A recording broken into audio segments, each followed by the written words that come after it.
ఏ happies అందరు ఎలా ఉన్నారు? నా పేరు Santosh. Welcome back to my channel సంతోష సమయం.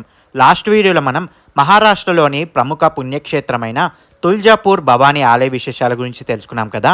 ఈ వీడియోలో మనం శ్రీ మహావిష్ణువు పాండురంగ విఠలుడిగా ఒక ఇటుకరాయిపై వెలసిన క్షేత్రం పండరిపురంలోని శ్రీ పాండురంగడి ఆలయ విశేషాలు, ఎక్కడ ఉంది, ఎలా చేరుకోవాలి, ఆలయ స్థల పురాణం, ఇలాంటి ఎన్నో విషయాలు ఈ వీడియోలో తెలుసుకుందాం. పదండి.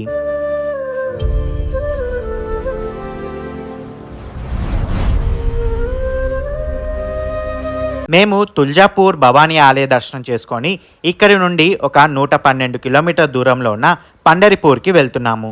మేము తుల్జాపూర్ నుండి మధ్యాహ్నం 3:30కి పండరిపూర్కి స్టార్ట్ అయ్యాము. తుల్జాపూర్ నుండి పండరిపూర్కి వెళ్ళే దారి సోలాపూర్ పై నుండి వెళ్తుంది. ఇప్పుడు మన తెలుగు రాష్ట్రాల నుండి పండరిపురం ఎలా చేరుకోవాలో తెలుసుకుందాం. మన తెలుగు రాష్ట్రాల్లో హైదరాబాద్ మరియు తిరుపతి నుండి పండరిపురానికి డైరెక్ట్ ట్రైన్స్ అందుబాటులో ఉంది. ఆ ట్రైన్ డీటెయిల్స్ క్రింద డిస్క్రిప్షన్లో ఇస్తాను, చెక్ చేయండి. అలాగే ఈ ట్రైన్ అందుకోలేని వాళ్ళు, అలాగే విజయవాడ, విశాఖపట్నం నుండి వెళ్ళాలనుకునేవారు ముందుగా ట్రైన్లో కురుదువాడి జంక్షన్ లేదా సోలాపూర్ వరకు ట్రైన్లో చేరుకొని అక్కడి నుండి బస్ లేదా క్యాబ్లో పండరిపురం చేరుకోవచ్చు. మన తెలుగు రాష్ట్రాల నుండి కురుదువాడి అలాగే సోలాపూర్కి అనేక ట్రైన్స్ అందుబాటులో ఉన్నాయి. వాటి డీటెయిల్స్ కోసం ఒకసారి ఐఆర్సిటీసీ వెబ్సైట్ చెక్ చేయండి. కుర్దువాడి జంక్షన్ నుండి పండరిపురం 52 కిలోమీటర్లు, అలాగే సోలాపూర్ రైల్వే స్టేషన్ నుండి పండరిపురం 74 కిలోమీటర్ దూరంలో ఉంటుంది. ఒకవేళ మీరు తుల్జాపూర్ భవానీ ఆలయం దర్శనం చేసుకొని అక్కడి నుండి పండరిపురానికి వెళ్ళాలనుకుంటే ముందుగా తుల్జాపూర్ నుండి బస్సులో సోలాపూర్ చేరుకొని అక్కడి నుండి మరో బస్ లేదా ట్రైన్లో పండరిపురానికి చేరుకోవచ్చు. అలాగే హైదరాబాద్ నుండి పండరిపూర్కి డైరెక్ట్ బస్ సర్వీసెస్ కూడా అందుబాటులో ఉన్నాయి. వాటి డీటెయిల్స్ కోసం ఒకసారి ఆర్టీసీ వెబ్సైట్ చెక్ చేయండి. లేదా హైదరాబాద్లోని జేబీఎస్ లేదా ఎంజీబీఎస్ నుండి సోలాపూర్ చేరుకొని అక్కడి నుండి పండరిపురం చేరుకోవచ్చు. పండరిపురం సోలాపూర్ నుండి 71 కిలోమీటర్ దూరంలో ఉంటుంది.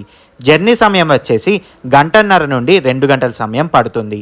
అదే ఫ్లైట్లో పండరిపురం చేరుకోవాలనుకునేవారు ముందుగా సోలాపూర్ ఎయిర్పోర్ట్కి చేరుకొని అక్కడి నుండి క్యాబ్లో ఆలయానికి చేరుకోవచ్చు. సోలాపూర్ ఎయిర్పోర్ట్ నుండి పండరిపురం ఆలయం 78 కిలోమీటర్ దూరంలో ఉంటుంది. అలా తుల్జాపూర్ నుండి మధ్యాహ్నం 3:30కి స్టార్ట్ అయిన మేము 2.5 గంటలు ప్రయాణం చేశాక సాయంత్రం 6 గంటలకు పండరిపురం చేరుకున్నాము. ముందుగా పండరిపురంలోని శ్రీ సంత్ గజానన్ మహారాజ్ భక్తి నివాస్కి రూమ్స్ కోసం వచ్చాము. ఇక్కడ ఆన్లైన్ సర్వీస్ లేదు. సో రూమ్ కోసం మనం ఈ భక్తి నివాస్లో క్యూలో నుంచొని రూమ్ ఆఫ్లైన్లో బుక్ చేసుకోవాలి. సో మేము వెళ్ళిన రోజు పబ్లిక్ చాలామంది ఉండడంతో మేము ఇక్కడ రూమ్ తీసుకోకుండా డైరెక్ట్గా దర్శనానికి వెళ్తున్నాము. కార్ పార్కింగ్ మేము ఈ భక్తి నివాస్ బ్యాక్ సైడే పార్క్ చేశాము. పండరిపురంలో టెంపుల్కి సంబంధించి పార్కింగ్ ఏరియా అంటూ ఏమీ లేదు. సో భక్తి నివాస్లో రూమ్ దొరికితే మీరు కార్ని అందులోనే పార్క్ చేయొచ్చు. లేదా ఎక్కడైనా ప్లేస్ దొరికితే అక్కడ వెహికల్ని పార్క్ చేసుకోవచ్చు. అదిగోండి ఎదురుగా కనిపిస్తున్నదే పండరిపురం శ్రీ పాండురంగ విఠలుడి ఆలయం.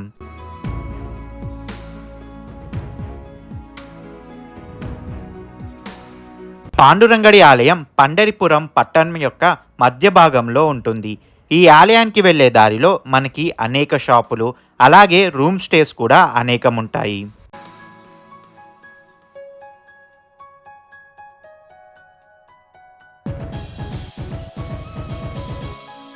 భగవంతుడు తన భక్తులని అనుగ్రహించడానికి అనేక చోట్ల అనేక రూపాలతో దర్శనం ఇవ్వటమే గాక వారి కోరిక మీద శాశ్వతంగా అక్కడే స్థావరం ఏర్పరచుకున్నాడు కూడా.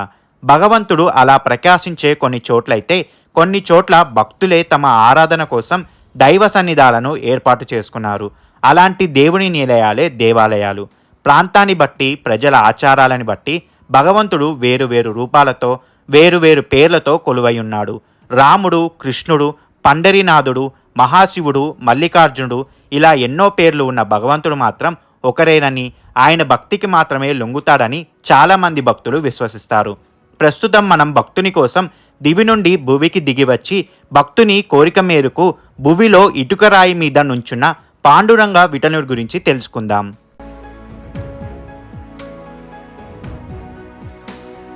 ఇదే పాండురంగడి ఆలయ ప్రధాన ఎంట్రన్స్. ఆలయంలో స్వామి దాదాపు 3 అడుగుల ఎత్తుతో 2 చేతులు నడుం మీద పెట్టుకొని ఇటుక మీద నుంచొని దర్శనమిస్తారు. ఆ ఇటుక గురించి తెలుసుకోవాలంటే పుండరీకుని కథ తెలుసుకోవాల్సిందే. పూర్వం ముచుకుండుడనే రాజు అసురుల మీద యుద్ధం చేయటంలో దేవతలకు సహాయం చేయగా దేవతలు విజయం పొందుతారు. ముచుకుందుడు దీర్ఘకాలం యుద్ధం చేసి అలసిపోవటం వల్ల కొంతకాలం విశ్రాంతి తీసుకోదలిచి తనని నిద్రలేపిన వారు తన చూపుతో భస్మమవుతారనే వరం దేవతల ద్వారా పొంది ఒక గృహలో నిద్రపోసాగాడు. శ్రీకృష్ణుడు కాలయవ్వనుడనే రాక్షసునితో యుద్ధం చేస్తూ అతడు ఏ ఆయుధం చేత మరణించడని గ్రహించి ముచుకుందుడు నిద్రించే స్థలానికి తీసుకువచ్చాడు. నిద్రిస్తున్నది శ్రీకృష్ణుడేనని ఊహతో కాలయవ్వనుడు ముచుకుందుడి నిద్రభంగం చేయటం, అతని చూపుపడి మరణించడం, ముచుకుందునికి శ్రీకృష్ణ దర్శనం కావటం జరిగాయి. ఆ ముచుకుందుడే మరుజన్మలో పుండరీకుడిగా జన్మించాడు. యవ్వనంలో అడుగుపెట్టినప్పటి నుండి వేసలోలుడిగా మారిపోతాడు పుండరీకుడు. పెళ్లి చేస్తే మార్పు వస్తుందేమో అనే ఆశతో ఉత్తమురాలితో వివాహం జరిపిస్తారు తల్లిదండ్రులు. కానీ పుండరీకుడిలో మార్పు రాదు. వేశ్యలను సంతోషపెట్టేందుకు సంపద మొత్తం పంచేస్తాడు. అడ్డుపడిన తల్లిదండ్రులను, భార్యను ఇంట్లో నుంచి గెంటేస్తాడు. బతుకున్నది కేవలం కామవాంఛలు తీర్చుకునేందుకే అనే భావనలో ఉండిపోతాడు. పుండరీకుడు ఒకసారి తాను వెళ్లేదోవలో కుకుటముని ఆశ్రమం దగ్గర నల్లగా అతి వికారంగా ఉన్న 3 స్త్రీలు వాకిలి శుభ్రం చేసి నీళ్లు జల్లి ముగ్గులు పెట్టటం వారలా చేయగానే అత్యంత సౌందర్యవంతులుగా మారి వెళ్ళిపోవటం చూసి ఆశ్చర్యచకితుడై వారిని ప్రశ్నించగా వారు తాము గంగా, యమున, సరస్వతులనే నదులమని, తమలో మునిగిన వారి పాపాల వల్ల తమకి ఆ దుస్థితి వస్తుందని, కుకుటముని లాంటి మహనీయుల సేవలో ఆ పాపాలు పోయి యథాస్థితికి వస్తామని పేర్కొన్నారు. కుకుటమునికి అంత మహిమ తన మాతాపితరుల సేవతో వచ్చిందని కూడా తెలుపుతారు. తన తప్పు తెలుసుకొని తల్లిదండ్రులను తిరిగి ఇంటికి తీసుకొస్తాడు. అప్పటి నుండి వారి సేవలోనే మునిగి తేలుతుంటాడు. పుండరీకుల్లో నిజంగా మార్పు వచ్చిందా లేదా అని గమనించేందుకు స్వయంగా దిగివస్తాడు శ్రీకృష్ణుడు. ఆశ్రమం బయట నిల్చొని పుండరీకుణ్ణి పిలుస్తాడు కృష్ణుడు. వచ్చింది ఎవరో కూడా చూడడు పుండరీకుడు. తాను తల్లిదండ్రుల సేవలో ఉన్నానని, ఇప్పుడే బయటకు రాలేనని సమాధానం చెబుతాడు. ఎండగా ఉంది, కాళ్ళు కాలుతున్నాయని కృష్ణుడు అంటే తన పక్కనే ఉన్న ఒక ఇటుకను బయటకు విసిరేసి దీనిపై నిల్చో అంటాడు. ఆ ఇటుకపై నిల్చున్న కృష్ణుడు అక్కడే వెలిశాడు. మరాఠాలో విట్ అంటే ఇటుక, దానిపైనే వెలిసిన స్వామి కనుక విఠలుడు అయ్యాడు. ఇక పుండరీకుడి కోసం వచ్చిన స్వామి పాండురంగడిగా మారాడు. తల్లిదండ్రుల సేవలో తరిస్తూనే తన కోసం వచ్చిన స్వామిని సేవిస్తూ ఆయనలోనే ఐక్యమైపోయాడు పుండరీకుడు.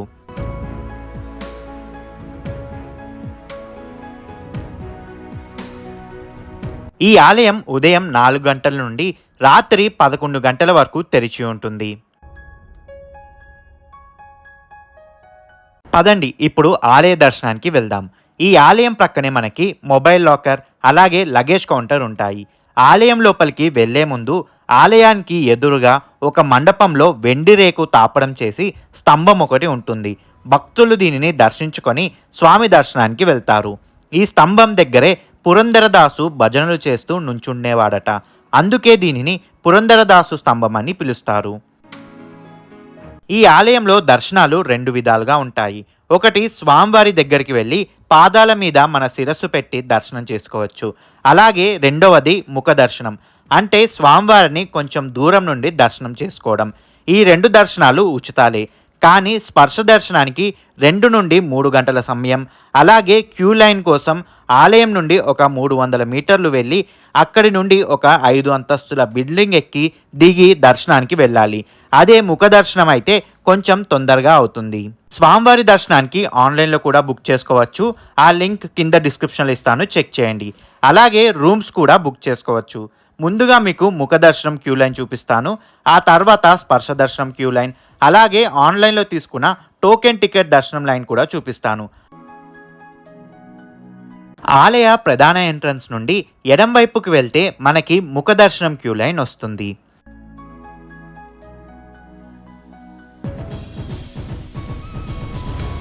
అదే ముఖదర్శన క్యూ లైన్కి ఎదురుగా మనకి ఒక చిన్న దారి లాంటిది కనిపిస్తుంది. ఈ దారిలో నేరుగా వెళ్ళి ఎడం వైపుకి కొంత దూరం వెళ్తే ఎడం వైపుకి ఒక డోర్ వస్తుంది. అక్కడ మీరు మీ ఆన్లైన్ టికెట్ ప్రింట్అవుట్ జిరాక్స్ చూపించి ఆలయ దర్శనానికి వెళ్ళొచ్చు.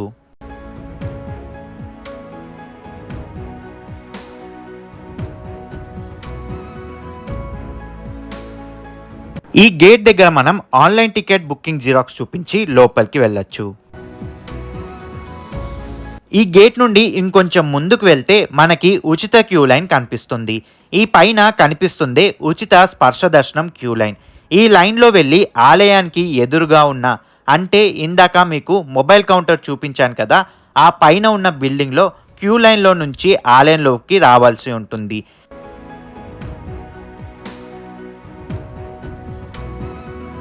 ఈ ఆలయ సమీపంలోనే భీమా నది ప్రవహిస్తూ ఉంటుంది. దీనికి ఒక కథ ఉంది. ఒకసారి శివపార్వతులు ఈ ప్రాంతంలో విహరిస్తుండగా పార్వతీదేవికి దాహం వేసింది. పరమశివుడు తన త్రిశూలంతో భూమిని చీల్చి పాతాళంలోని భోగవతి నీటిని భూమిపైకి తీసుకొచ్చాడు. ఆ స్థలమే భీమానది తీరంలో పుండరీకుని మందిరం ముందుండే లోహదండ తీర్థము. దీనికి లోహదండ తీర్థమని పేరు రావడానికి ఇంకొక కథ ఉంది. ఇంద్రుడు గౌతమ మహర్షి శాపం వల్ల సహస్రక్షకుడై శాప నివారణకు మహావిష్ణువుని శరణ కోరతాడు. విష్ణువు ఇంద్రుడికి ఒక ఇనుపదండాన్నిచ్చి ఏ తీర్థంలో ఈ ఇనుపదండము తేలుతుందో అక్కడ స్నానం చేయటంతో నీ శాపం పోతుందని చెప్తాడు. ఇంద్రుడు భూలోకంలో అనేక తీర్థాలు తిరిగాక ఇక్కడికి వచ్చి ఇనుపదండాన్ని నీటిలో వేసినప్పుడు అది నీటిపై తేలింది. ఇంద్రుడు సంతోషంతో అక్కడ స్నానం చేసి తన శాపాన్ని పోగొట్టుకున్నాడు. ఇంద్రుడు మహావిష్ణుకు ఈ విషయాన్ని చెప్పగా ఆయన రవి చంద్రులున్నంత కాలం ఈ తీర్థం లోహదండ తీర్థంగా ప్రసిద్ధి చెందుతుందని వరమిచ్చాడు. అప్పటి నుండి అది లోహదండ తీర్థమైంది.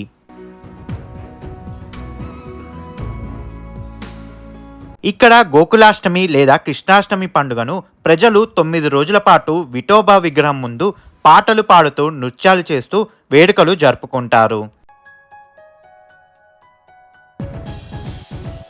పాండురంగడి ఆలయం ప్రక్కనే మనకి రుక్మిణిమాత ఆలయం కూడా ఉంటుంది.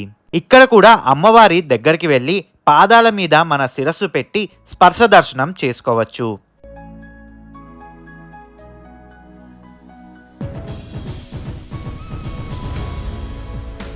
మేము రాత్రి దర్శనం చేసుకొని ఆలయానికి 1.5 కిలోమీటర్ దూరంలో ఉన్న ఈ సీతా పాండురంగ మోరే భక్తి నివాస్లో రూమ్ తీసుకున్నాము. ఈ భక్తి నివాస్లో ఆన్లైన్ బుకింగ్ లేదు. నలుగురికి ఏసీ 1300 రూపాయలు ఛార్జ్ చేశారు.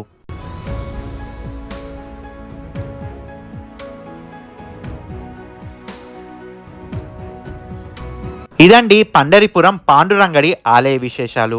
మీకు గనక ఈ వీడియో నచ్చినట్లయితే please like, share and comment చేయండి. ఇలాంటి మరెన్నో వీడియోస్ కోసం ఈ ఛానల్ని సబ్స్క్రైబ్ చేయండి. మళ్ళీ మరో వీడియోతో మీ ముందుకు వస్తాను.